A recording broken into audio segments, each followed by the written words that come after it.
China has always firmly opposed these kinds of acts by Japanese politicians.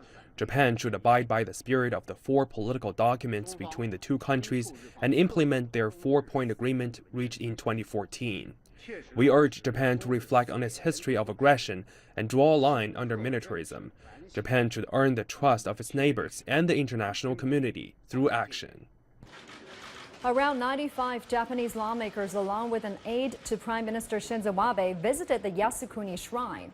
Abe sent a ritual offering to the site. The Japanese Prime Minister visited the shrine in person in December 2013, after becoming premier the previous year.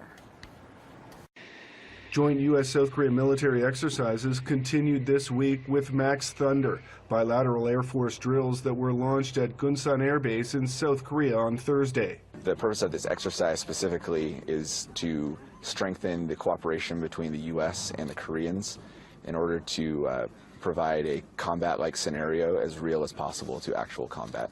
Experts say Max Thunder is a precision exercise aimed at North Korea's leadership, among other specific potential targets.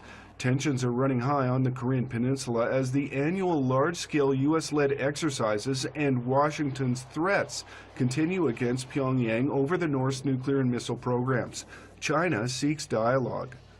We hope the countries which really commit themselves to regional peace would not play up the tension there.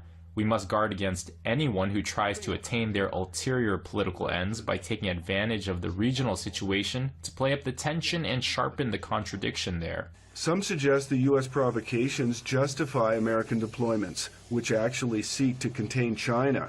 Washington argues its military drills with the South are aimed at stability, but local experts see things differently. At a point when the atmosphere was quieting down a little toward the end of the full Eagle exercises, another U.S.-South Korea military drill, especially a precision strike practice, can only initiate North Korea's strong backlash. The drills don't seem to make the two Koreas or Northeast Asia more peaceful or stable. I think they bring about the opposite.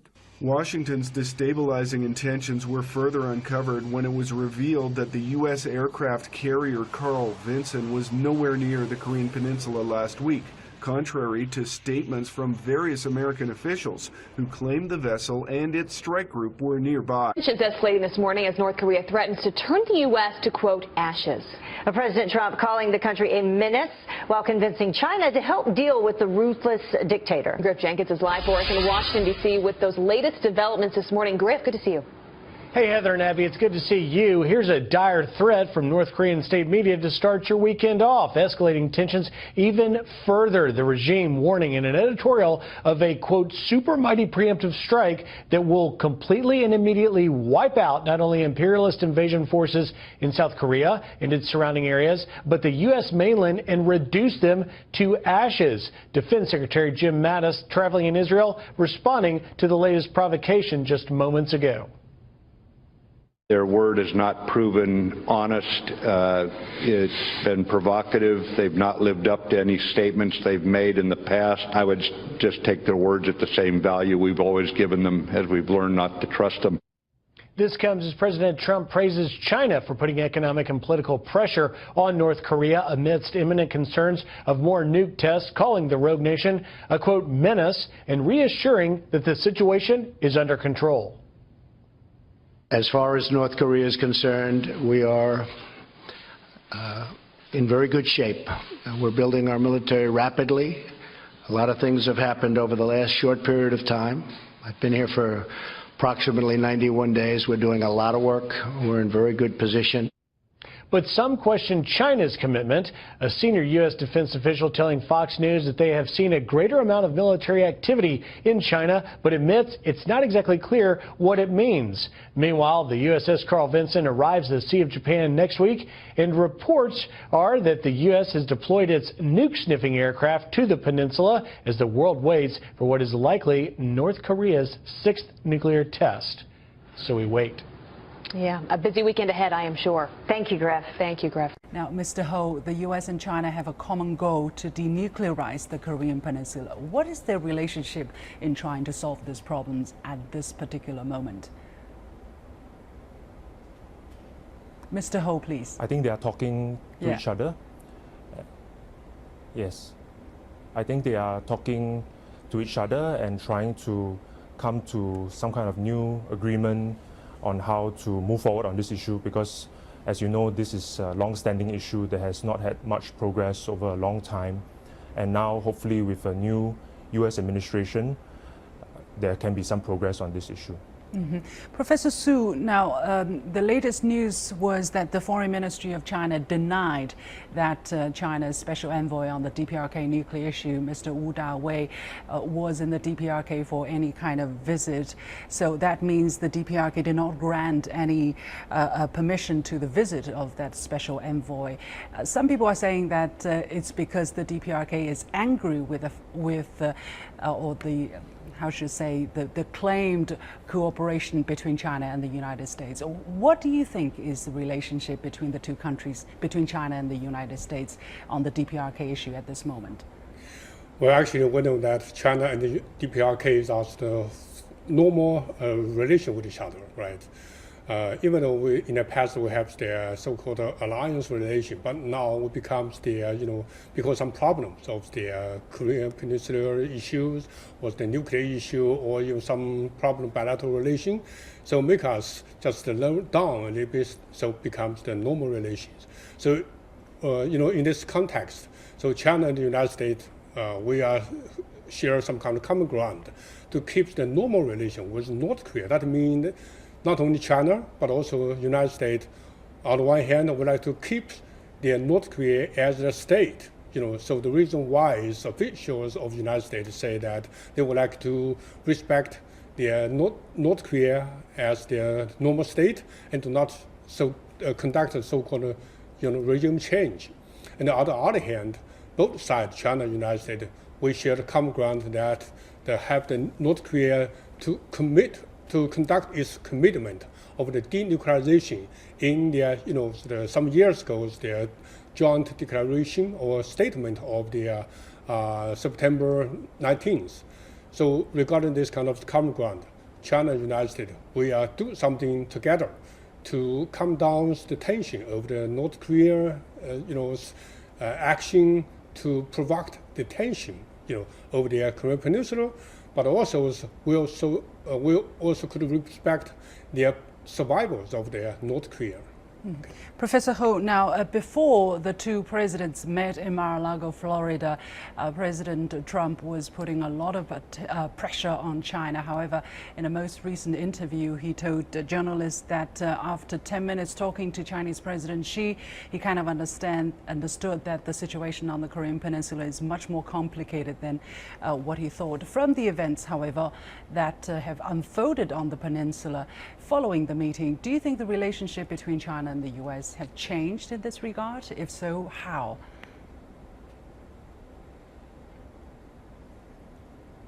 So the last week, April 15, was the founding leader of North Korea's birthday. So that has really caused a lot of tension to escalate in the region. But thankfully, there was no nuclear test. Thankfully, there was a missile launch, but a failed missile launch. And I think this has really shown how the U.S. Presence in the region has helped to calm things down, and hopefully they can work together on this as well. Mm-hmm. Now, speaking of China-U.S. cooperation, the previous efforts go back to 2003 when China initiated the six-party talks. However, the talks ended up with the DPRK conducting more nuclear-related activities. Professor Su, what do you think are the reasons behind the failure of the previous rounds of six-party talks? We know North Korea, as the very special state, they facing the big challenges from outside of the world, particularly from the Western society and also the South Korea. So the survival for this country is overall goal for this, national governance. But South Korea and the United States always take the target North Korea as the so-called ridiculous and the so-called special state So they want to conduct the regime change conspiracy. So make North Koreans also, feels, very dangerous, also scareful about their so-called regime change from the South, from the Western society. The reason why North Korea want to take some kind of the pillar for their survival of nations. So, obtains the nuclear capacity is the overall goal for this kind of a state. The reason why, even though they have their six-party talks in the past, even though they have their joint statement, but the United States, their South Korea, all still continues their so-called regime change policy towards North Korea. So makes North Korea always feels scareful about their, some kind of possible change to themselves. The reason why they always try to pursue their nuclear capacity building. Mr. Ho, what is your take on this question? Do you think there is any opportunity that any kind of talk is possible in the near future? I don't think the six-party talks are likely to resume anytime soon because all the parties have been trying, especially China, to push ahead with this over the last few years, but not too much success. And currently, there's no sign that the North Koreans are keen to come back to the six-party talks as well. And it doesn't seem that the North Koreans are interested in this kind of multilateral talks. So perhaps some other new platform may be beneficial to push forward and find progress in this issue. Well, China has said that it is open to other possibility, other forms of dialogue or negotiations.